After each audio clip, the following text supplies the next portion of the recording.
Well, hello everyone, this is Al-Fadi. Welcome back to a continuation of this series on Mecca. If you rely on the standard Islamic narrative concerning Mecca, we discover quickly that the facts, data outside of the Quran and other findings, at least recent findings, contradict that particular narrative. Of course, with me here today in studio to unpack all of these problems, including today's problem that has to do with the trade route and the connection with Mecca, is our dear brother, Dr. J. Dr. J, thank you so much for being here with us. Tell us about yet another problem that has to do with Mecca, which is the trade route. Yeah, so obviously we've already gone through the maps showing it didn't exist geographically on any map. We've gone through the Qiblas, which proof categorically Gibson showed that it did. There's no mosque facing it up until 727, over 100 years after it was canonized by him in 621 supposedly, or 624. So here is the difficulty. They've got to find some reference for this city. Muslims are desperate. And to their aid came Dr. Montgomery Watt in the last century. Montgomery Watt came and says, oh, I've got the solution. The solution is very simple. It was the center of trade. Now, we know this, the traditions, the standard Islamic narratives is very clear that Muhammad was a trader. That's what he did. That was his business. Khadija, his first wife, was a trader. Right, and he was the business manager for her, right? Exactly. And so he was trading on north, south, east, and west. He went up to Gaza, you name it, he was there. So obviously, if the standard Islamic narrative is correct, then Mecca has to be the center of trade. And that is a given. Every Muslim knows that since they're a knee-high to a grasshopper, that Mecca was a center of trade. Montgomery Watt came to their aid.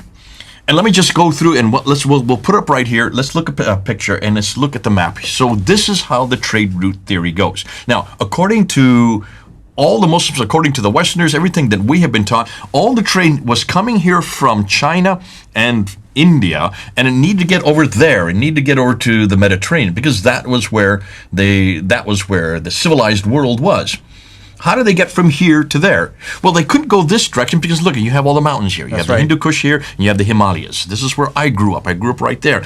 And this is where I spent my first 12 years of school. So I know this area, and it's impenetrable. So it had to come across the plateau here, over down to the western coast of India. And from here, it went across, and let's just do an arrow, follow it. It went across the Arabian Sea, up the Persian Gulf here, and then from here, later became Basra, today it's Basra, and it was transshipped right across Iraq, right across Syria, over to Lebanon, over to Israel, and to Gaza and places like that, and then to the Mediterranean. So that was the trade route theory that Montgomery Watt talked about. And everybody, I've heard it, you've heard it, all my schooling has been on that trade route theory. Until Patricia Crone, back in the 1980s, she looked at it and says, hold on a minute. And here's the difficulty. You have the Sassanians, right? There they are right there. These are the Persians. And then you had the Byzantines up there. So the Byzantines are up there.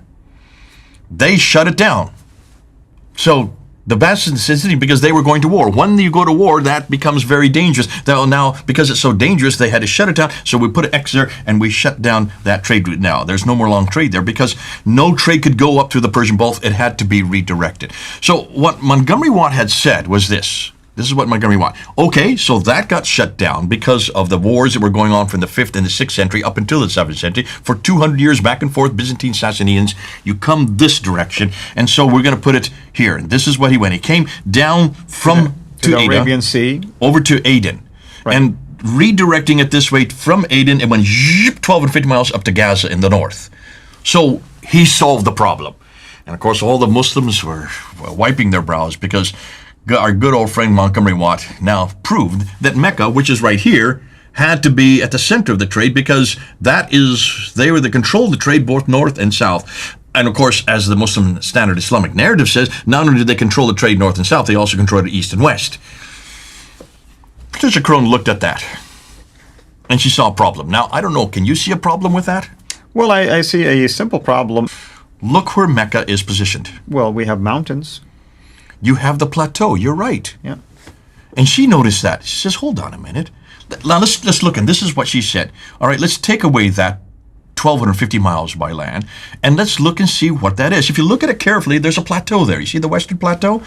And we know very well that it went up from Aden here, and it would have gone up to Taif there. But according to the standard Islamic narrative, it would have taken a detour off the plateau down to Mecca here. So you can see Taif is right here where that circle is. And you see there's a detour down to Mecca, which is 1,000 meters down.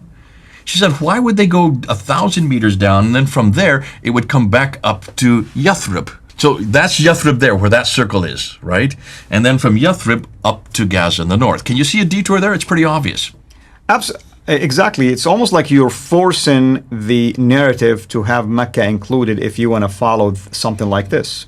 On top of that, she also knew that Mecca had nothing to accommodate any caravans. If you have caravans of camels, you need to have food, which means you have to have vegetation. You need to have water, which is what not only gives you the vegetation. Mecca has neither of the two. It is as barren as you can get. There was nothing there would have accommodated. That's why all the oases are up along the Western Plateau, because that's the only place where there was vegetation. But that's way away from the coast, and it's a good 1,000 meters and up above both Mecca, or where you were born and grew up in Jeddah. So she said, why hadn't anybody looked at a map before when they agreed to this? So here's the genius of Patricia Crone. Remember what I said earlier? She reads and writes 15 languages. So she went back to the trade documents, which is what anybody should do if you're a historian, and in her case, a linguist, been able to learn and understand. These are archaic languages like Syriac, and this is Nabatean Aramaic. These are the languages which are no longer used today, and she could read them, and because of that, she went to the trading documents, and this is what she found.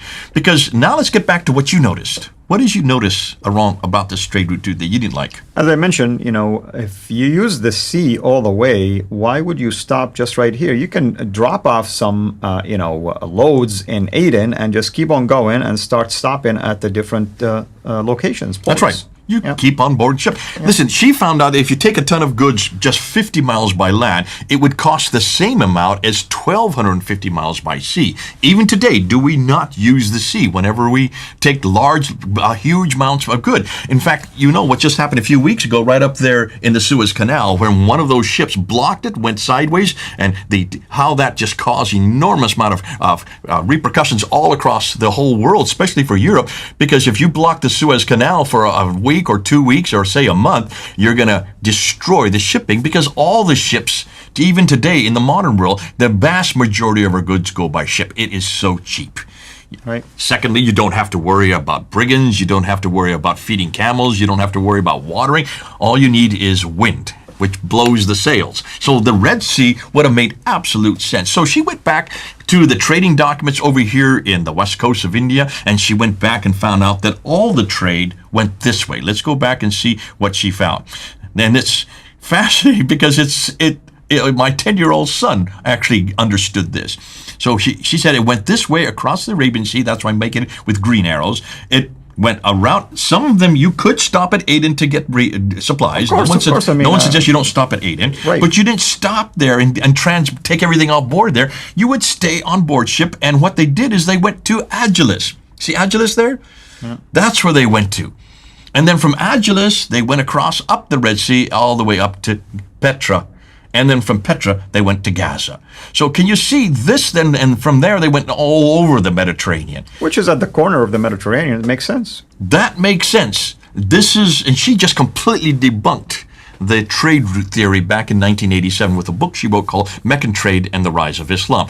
And remember, back then there was no Suez Canal, so they had to do this kind of stoppage here and take it from there. That's why they went up the Gulf of Aqaba, and then from the Gulf of Aqaba, what is today now? I think it's Eilat now? Right, yeah. That's where they went then on up to through Petra. the Mediterranean, yeah.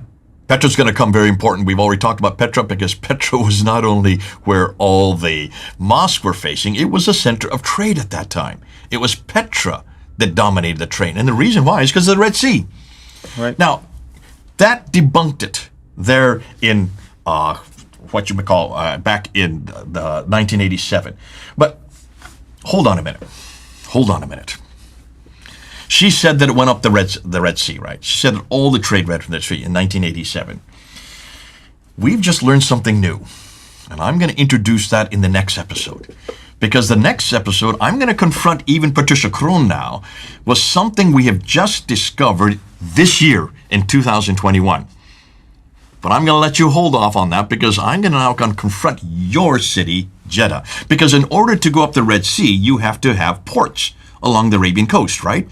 Jeddah to support Mecca, Yanbu to support Yathrib. Yeah. And we need to explain to people why this is important. And me being someone who grew up in Jeddah, by the way, I was born and lived near the port, actually. I mean, it was like 5 minutes walk to the port itself. So it is a port city. Port is important. I've seen, merchandise and everything else come through that, whether being exported or being imported. So you need a gateway into the inland.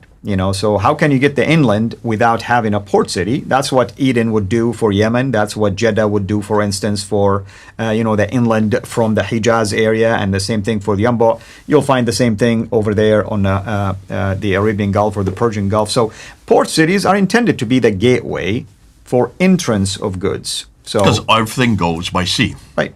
Exactly. I mean, that's what it proves, the importance of sea. I mean, you just think about it. I mean, would it be better off to offload everything in Eden and risk now using camels and going through the danger of, basically being robbed and so many other things? Or you just put, certain loads for Eden and other loads for Jeddah and other loads for Yanbu and so on and so forth. Yeah. The great thing about sea is you can see your enemies coming towards you in a long distance away. And more than that, you can either outrace them, or more than that, you can pretty well defend yourself. And that's why sea was always the chosen way of transportation, has been for millennia. It still is today. Now, with that in mind, I'm going to introduce in the next episode something you have never seen before. And I don't want to really take my thunder away, because we're going to do something to your city that you've grown up with that you're not going to like. But that's for the next episode.